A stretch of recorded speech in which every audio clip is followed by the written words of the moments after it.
survivre à ça. Autre chose, moi, que je lis, le retour de la bête. Évidemment, la bête, c'est Donald Trump. Une majorité d'électeurs ont préféré l'ombre à la lumière. Donc, on est dans l'éclairage maintenant.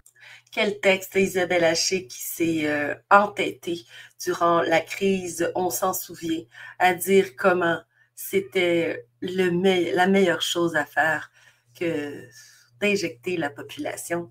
Isabelle Haché, elle y voit la bête. Imaginez-vous. On n'est plus dans l'analyse politique. Écoute, il y a quelque chose au niveau de l'ombre et la lumière. C'est-à-dire que l'ombre, c'est Trump et la lumière, c'est Harris, alors qu'elle ne fait la lumière sur à peu près rien durant la campagne. On lui a posé plein de questions sur son programme. Elle ne répondait pas. Elle répondait toujours la même chose. Ouais. Moi, je viens d'un milieu, puis ma mère monoparentale. Puis donc, elle est certainement pas du côté de la lumière. Là. On nous dit quoi aussi? On nous dit Trump de retour à la Maison-Blanche. C'est le titre d'une chronique. Là. C'est pas une phrase que je prends au hasard. Là. C'est le titre d'une chronique. Trump de retour à la Maison-Blanche. Bye bye démocratie.